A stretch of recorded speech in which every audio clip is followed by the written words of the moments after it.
That's one of the biggest challenges that many of us as career people, professionals face. Because in the absence of a clear view of who you are, what you're trying to achieve, you just move along.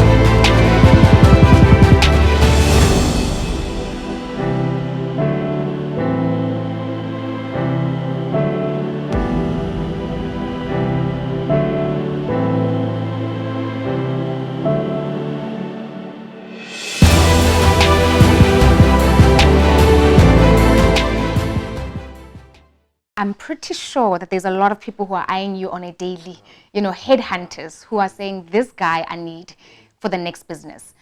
All these people that are approaching you on a regular with the promise of perhaps a bigger salary, when they come, how do you maintain focused on the responsibilities that you have in the organization that you are working for? Yeah. So, that comes, and I actually do get approaches. And this day and age is even much easier to access information on just about anybody. Yeah. So there's platforms that help you do that these days. And really what's helped me, because except for my first job when I left university, every other job I've received through headhunting, is firstly is this thing around fit. For as long as I believe that the environment I'm in is serving my purpose and I'm serving the company's purpose, yes, I then don't engage. Are you with me? I'm with you. And I've had those moments in my career where the fit has been so strong that I have been able to use that criterion to say there is absolutely no need for me to be looking at other things at this point, because the fit is that strong. And I really, and what I mean by fit is the culture, it's the brand, it's the leadership, it's the values. As long as I feel a strong alignment. And of course, some people will position the headhunting conversation differently. They'll manage to get you into some sort of conversation, so you don't even realize a headhunter. Some people are that really? clever. No. Some people do it extremely well. Okay. No, they do it extremely well. So very sophisticated headhunting happens. But even then, I sit back and I say, actually, is my fit with this current business still right? Okay. And what am I looking for? That's the second thing. So it's very, very important that you are always clear about what you are looking for. Otherwise, Lerato, for many of us, we become solutions to other people's plans. Because that business, that headhunter, is trying to solve a certain problem. One for themselves, and then for that business that they're representing. Yes. Now, you need to be absolutely crystal clear about what you're looking for, so that you don't become an appendage to other people's problems. And for me, that keeps me grounded. And I turn away a number of them for as long as I'm clear. And when fit starts to be loose, it's when then the whole conversation says, okay, let me talk to this one. What are you coming with? For me, as long as I think you sort of maintain that thread, it's much easier to keep yourself grounded and focus on the job at hand. One could even say that is a brave conversation that I think more people need to have at the beginning of their careers.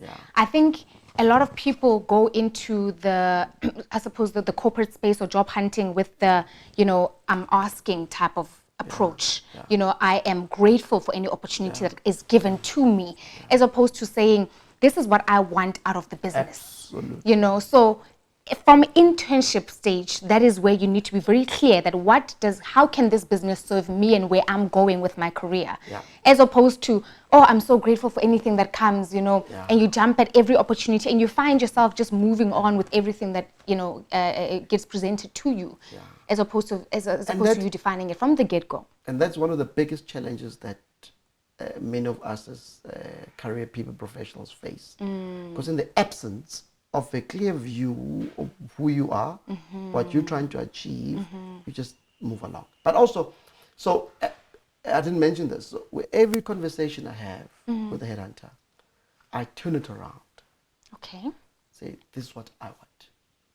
You go and find out from the people who have sent you if they can deliver to this.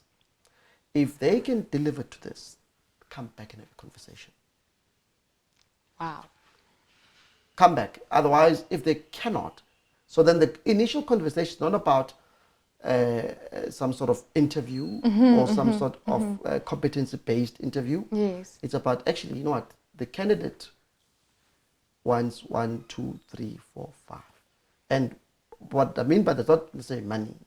It's exactly who I am, what I want, what environment I want to work in, what assignment I think I've got. Then I'll work on that basis. Then you come back. Once you've come back, we can then chat. Say, yes, they can deliver on these things, then we come back and we chat. And that's exactly how it should be. Sure. That's exactly how it should be. We should all come back and say, great, thanks for the call. Let me tell you what I want. At which point is one expected to have that type of conversation in your career? Maybe not too early on, because one may appear too complex. So I guess you could argue there's a point of balance here.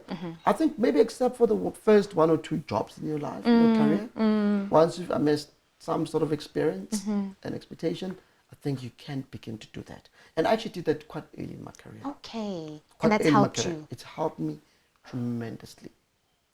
And yes, you could argue, I've never had to apply for a job. Yes, they come to me. But even if you did, when you get the first opportunity to talk to them, this is who I am, what I want.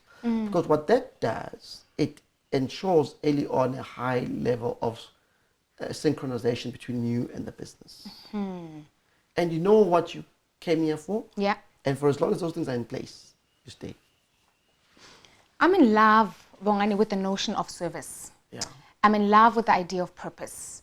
I think a lot of corporate people struggle with this idea of corporate. You know, when you are college, you're assuming an HR role or a marketing role, and you know who you are, that you know what you're made of. You know what the heavens have called you for. I suppose then the question to you is, how do you assume or pursue your purpose in the everyday responsibilities that you have now at ABSA? Yeah. So I read a lot, and I engage and talk to people quite a lot. And I can tell you that I share your passion around this whole theme of purpose. I really genuinely do. I believe it is a major differentiator. Yeah. And probably one of the most defining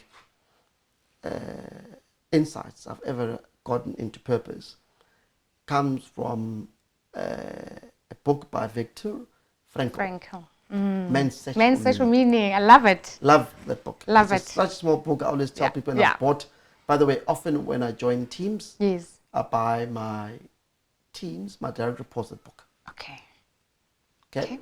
That already tells me a lot about who you are. Buy them the book. So guys, this is the book that will help you find your meaning. And there's a few other books that will help me do that.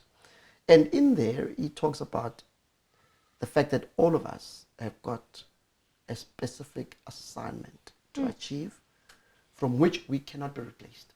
So if you perform below your assignment, you live a gap in the universe. Because mine is as specific and different to yours as it is to the next person. So I, therefore, have always had a sort of vision, purpose for my life. That I continuously look at and review and work towards achieving. But it is driven by a huge sense of purpose. And one of the underlying themes of it is that whatever I touch, I must leave it better than when I first found it. And just going back to the point around, you talked about headhunting and all of that. Yes. So one of the things I tell headhunters, anybody who wants to engage me, is if I do not feel that I can make a contribution, because remember that drives me. Yes. There is no need for me to join you, because I am driven by the need to make a difference. These are the things that are important to me, making a difference. Am I going to be given that space, that opportunity to make a difference? So just to come back to purpose, for me, it really is what drives me, is that I must leave things better than when I first found them. And that means, therefore, that I cannot do everything. I cannot be everything. I must just focus on those things that when I do them, it makes an impact. And that's about leaving a legacy. And we all, I think, are called upon to do that in one way or another.